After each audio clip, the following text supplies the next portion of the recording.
1 year, one single date. 1347. Let me tell you this clearly. If historians ever sat down to make a list of years that changed the world, 1347 would unquestionably land in the top 3. Do you know why? Because this wasn't just the year a deadly disease reached Europe, it was the year Europe's factory settings got completely wrecked. And once those settings broke, it wasn't only health that changed. The economy, society, religion, politics, even the way people looked at each other changed. Now, I want you to picture this. Imagine a massive continent running like a giant machine. Gears turning, cities growing, trade flowing, the feudal order humming along for centuries. Then, suddenly, something invisible arrives, and a handful of sand gets poured right between the gears. The machine doesn't just stop, my friend. It tries to keep going, grinding and screaming, until it turns into something completely different. If you're ready, let's tip that first domino. First, we need to set the scene properly. Don't imagine 13th century Europe like today, advanced cities, modern healthcare, scientific thinking. Yes, cities are growing, but sanitation is terrible. Sewer systems are almost non-existent. Streets are crowded, rats are everywhere, and lice are simply part of daily life. And on top of that, the biggest problem, the one that invites disaster, is this. People have no germ theory. So when someone collapses in the street, nobody says, it's a virus, or a bacterium got them. What do they say instead?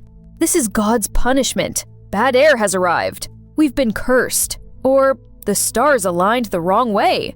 Do you get it now? People are physically defenseless and mentally desperate, hunting for a supernatural explanation.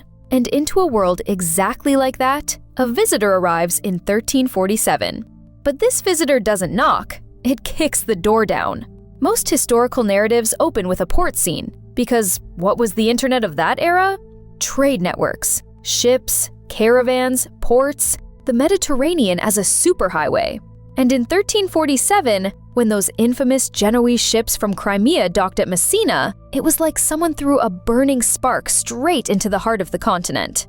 First, a few people got sick at the harbor, then a few streets, then a neighborhood, then an entire city. And suddenly, you're watching people collapse side by side while walking and talking. Because this disease doesn't move slowly, it moves fast, brutal, and invisible. Let's pause for 1 second.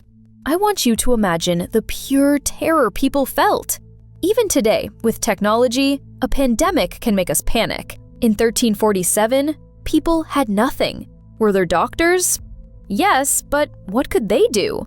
They bled patients, burned incense, forced strange mixtures down their throats, recited prayers. Some wore those terrifying beaked masks, but deep down, nobody knew what they were fighting. And the most frightening part is this. For people back then, this wasn't just a disease. It felt like the order of the world had broken, like an apocalypse sign. Death didn't look random. One day your neighbor is gone, the next your father, then your child, and then you feel your turn is coming. That's why society's nervous system collapses completely. This brings us to domino 1. Fear. When fear arrives, the human mind swings to one of two extremes. You either cling to people or you run from them. And during the Black Death, tragically, the second one often won. In some places, people fled, leaving sick family members, even their children behind. In other places, people locked the doors and waited to die inside, hoping they'd survive together. And here's the critical fracture. Social trust melts away. The person on your street, the one you greeted every day, suddenly becomes a deadly threat. That feeling is one of the most powerful poisons that can tear societies apart, even in the modern age. Because once trust is gone, everything goes with it. Domino 2. The collapse of cities. Think of Europe's shining stars. Florence, Venice, Paris, London. Places that grew on trade and were strengthened by crowds. But this time, crowds weren't strength. They were weakness. Once the disease entered a city, life stopped. Production stopped, shops closed, dock workers disappeared, and there was nobody left to work the fields. A city isn't just stone buildings. What keeps it alive is the flow of people. And when that flow gets cut off, the city becomes an empty shell that hollows out from the inside. Domino 3. The population shock. Don't underestimate this part. The Black Death caused such massive population loss that in some regions, entire villages vanished from the map. Imagine it. A village exists, you go there, and it's gone. Only silent stones remain. This isn't just a demographic event.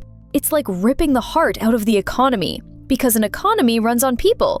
Production happens with people, taxes are collected from people, armies are built with people. And if there are no people, the system stumbles. And now the craziest domino is coming. Are you ready? Domino 4. Labor suddenly becomes valuable.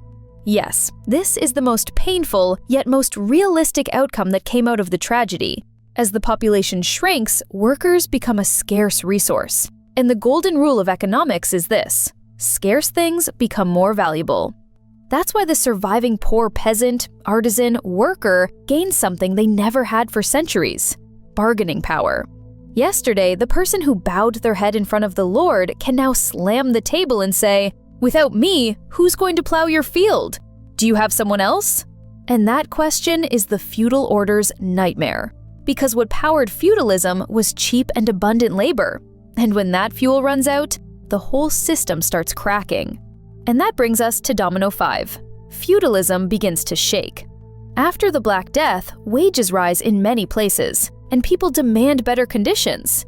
Kings and nobles panic and try to freeze wages with laws, but it doesn't work. And that pressure triggers revolts. Because people say, "I survived hell. There's no way I'm getting crushed under the old order again." This teaches us something. Sometimes history doesn't change through philosophers' big ideas. It changes through big shocks. And a shock like 1347 redefines what people call normal. Domino 6. A crisis of the church and authority.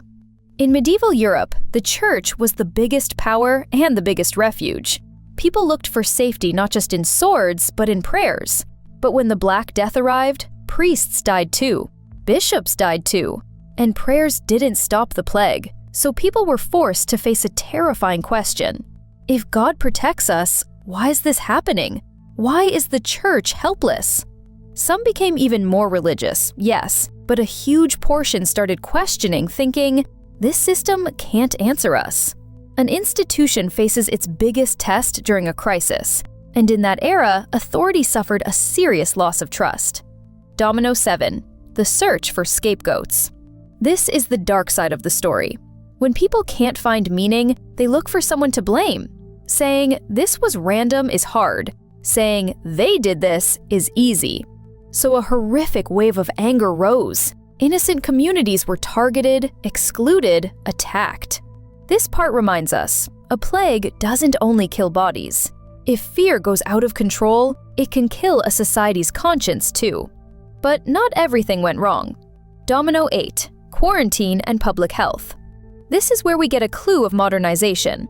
The shock of 1347 taught city governments that prayer alone isn't enough. Organization is needed. Control began at the ports. The sick were separated, isolated. City entrances were monitored, and for the first time, the quarantine logic, 40 giorni, 40 days, became systematic. In other words, a more interventionist, more regulatory style of governance was born. This is the grandfather of the modern state. And finally, the transformation of culture. If you look at European art after the Black Death, you see death everywhere. Skeletons dance, danse macabre imagery spreads. But out of this darkness, paradoxically, a light is born. People's view of life changes. The feeling, this world is temporary, grows stronger. But so does another impulse. If it's temporary, don't delay. Live. And the biggest link is the road to the Renaissance. The plague wasn't the only cause, but its impact was this. The old order was questioned. Authority was shaken. People saw the truth that systems can break. And if a system can break, you want to understand it, solve it, and control it. Hunger for knowledge grows. That's how the mental foundation of the modern world sprouted from between piles of bodies. Now let's compress everything into a single sentence. 1347 didn't just reduce Europe's population, it reformatted Europe's bargaining power, institutions, and mindset. On the same map, a different kind of society was now living. More urban, more demanding, more questioning, more institutional.